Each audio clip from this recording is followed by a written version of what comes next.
Coming up, some impressive pitching performances across the league on Monday night. This is Locked On Game to Game MLB.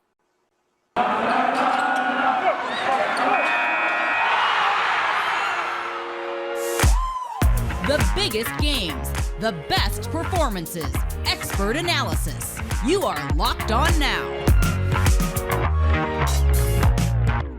Welcome in. You're listening to Locked On Game to Game MLB, local experts weighing in on the biggest stories in baseball. I'm your host, Kainani Stevens. Thank you for making Locked On your first listen every single weekday. We've got our Locked On host here to recap all of the action for you from last night. We're going to start out with the Phillies gaining some ground in the NL wildcard race in Monday's biggest game.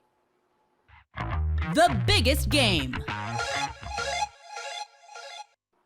A solid outing from Noah Syndergaard helped boost the Phillies' playoff chances with a win over Cincinnati. Locked On Reds and Locked On Phillies go over everything for you post-game.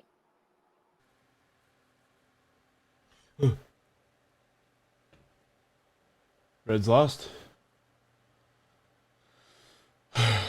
Man.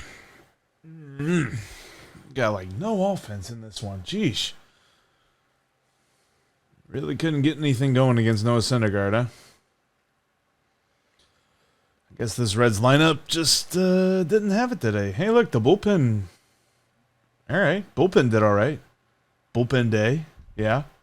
That's good. I bet we'll see some more of those. Man. That lineup will put you to sleep, huh?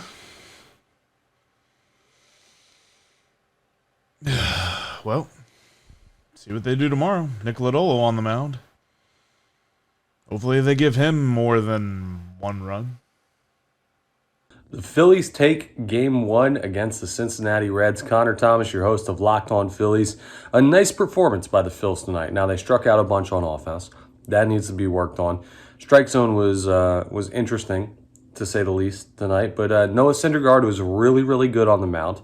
Nick Castellanos and Bryson Stott go back-to-back early, and it's just one of those really solid games against a lesser opponent.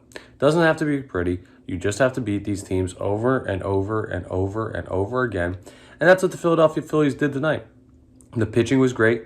The bullpen pitching was great. The defense was great. Everything was good on that end. They shut the Cincinnati Reds down offensively, and besides a home run, it was basically a flawless performance. A home run given up, rather, to Cincinnati's catcher, who got hit in the place where he shouldn't ever get hits as a male. But hey, tough night for him. Great night for the Phillies. And we'll see if they can do that again tomorrow for Game 2 of the series. But a good start to this one against the Reds and a bounce back after a rough series with the Mets. The Yankees have not looked like the team we saw the first half of the season as of late, but they did get back to their winning ways on Monday night against the Mets. Aaron Judge homered for the 47th time, and Locked On Yankees is relieved to once again be talking about a Yankees win. This is Stacey Gotsoulias of Locked On Yankees, and the Yankees beat the Mets 4-2 at the stadium. Max Scherzer started for the Mets. Domingo Germán started for the Yankees. I don't understand it either, but baseball is weird, and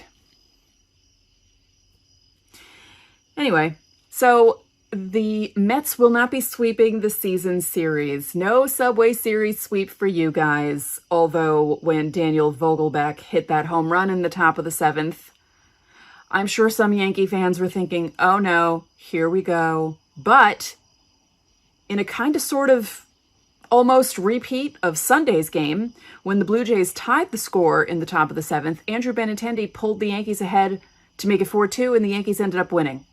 What happened tonight?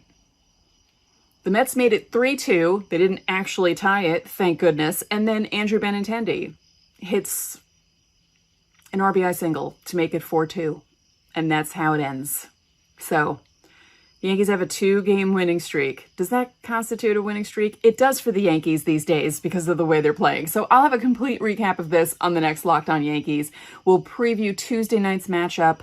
And yeah, good going, guys. You shocked the hell out of me and a bunch of other people. Coming up, both Chicago teams come up just short last night. This is Locked On Game to Game MLB. Today's edition of Locked On Game to Game is brought to you by BetOnline, the number one spot for all of your online sports gambling needs. College football and the NFL are just days away at this point, so if you want to get in on the action, just head over to betonline.net. BetOnline, it's where the game starts. Welcome back to Locked On Game to Game MLB. I'm Kainani Stevens. Thank you for making Locked On your first listen every single weekday. Now we continue with a look around the league. Let's go around the league.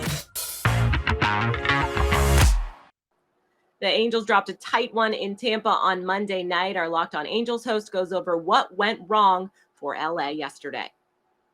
It's that time of year during the Angels season where you have to squint your eyes really hard to try to find anything positive about this Halo team. What's going on, everybody? It's John Frisch, one half of Locked On Angels. The Halos dropped this first game of a 4-game set to the Tampa Bay Rays, 2-1. A young rookie starter, Tucker Davidson, he's the one we got from the Braves. He went 5 innings on 92 pitches, gave up 2 earned runs. He did not have quite as an effective start as he did last week against the Twins. He generated a lot more swings and misses last week in Minnesota, but he got through 5, only gave up 2 earned runs, but the Angels can only muster up 1 run. They struck out 12 times, and now they are 18 games below 500. This is just rock bottom for the Halos. Mike Trout was the only one to get an RBI. Shohei sat this one out because he's still recovering from that stomach bug. He did pinch hit one time in this game. But other than that, there's not much to say. A game was played on Monday night. 9 innings happened, and that's about it. We are going to talk about Joe Maddon's comments to the Tampa Bay Times about the Angels organization. So we're going to talk about that, and we're going to talk about this game on Locked On Angels. So please join my brother Mike and I on YouTube or wherever you get your podcasts for Locked On Angels. A no-doubter long ball for Adolis Garcia was the difference yesterday for the Rangers as they beat the Twins 2-1 to end off their series. Locked On Rangers goes over everything you need to know about the win.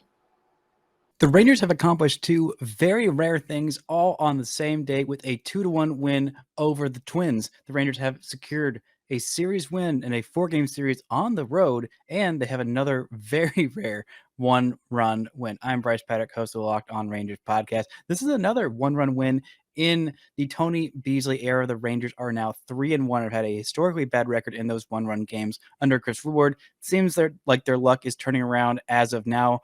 Not a huge offensive game, including one of the runs from the Rangers coming on an absolutely ginormous 450-ish foot tater from Adolis Garcia. His 20th of the season extends his hitting streak to 19 games. Multi-hit game from Corey Seager, who also reached base on a walk. Cole Reagans was just fine in this one. 4 innings was not quite as efficient as he needed to be. Only 1 run, though. AJ Alexy had a solid 2 1/3 innings of relief. Jose Leclerc, Matt Moore, Brett Martin also worked in relief. Some solid work from the Rangers bullpen there, not allowing a single run. And you know what? The Rangers ended up getting a win against a very tough Sonny Gray, who has been really good for the Twins and really darn good as of late. The Rangers didn't have a whole lot of offense. They didn't have the greatest starting pitching, but you know what? They did enough to make it work, get a series win, and head all the way to Colorado and see if they can keep this momentum going. The Chicago Cubs only mustered 1 hit against the Cardinals on Monday night, and that was certainly not going to get them a win against the Cardinals. Locked On Cubs talks about a tough 1-0 loss at Wrigley Field. Get in your time machine and click 2011 as Albert Pujols hits the big home run to beat the Cubs at Wrigley Field. Jordan Montgomery was the real story, though. Complete game shutout, under 100 pitches. He executed the Maddox. He has now thrown 16 scoreless innings against the Cubs this year with the Yankees and St. Louis. Cubs just couldn't get anything going. They've had a couple games like this recently against left-handed pitchers. They run all righties out there. They don't have a left-handed bat that can compete against lefties. The lefty gets in a zone, and it's slim pickings. Nothing more to say. Drew Smyly was amazing. Almost went stride for stride with Montgomery. Just made a good pitch to Albert Pujols that he somehow found a way to hit out of the park. Suzuki hit the ball well twice, just the wrong part of the yard, and the Cardinals found a way to win 1-0. This will be the last season we have to deal with these type of things and be in August and not competing and losing and blah, blah, blah. although they have competed lately. But it's still frustrating. It's still frustrating when you lose to St. Louis. White Sox starter Michael Kopech couldn't get out of the first inning on Monday, and the Chicago offense didn't have enough to make up for the early deficit. Locked On White Sox goes over another loss in what's turning into a losing streak for the Sox. I mean, what do you say at this point as a White Sox fan? Sox lose to the Kansas City Royals Monday afternoon, 6-4. Michael Kopech couldn't even get out of the first inning. Probably shouldn't even have been left to pitch. Had some knee, hamstring issues. He was kept in and obviously was not right. So it turned out to be a bullpen game for the White Sox. It didn't go their way. White Sox offense continues to be absolutely lethargic. No home runs once again. They haven't hit a home run since their series finale against Houston last Thursday.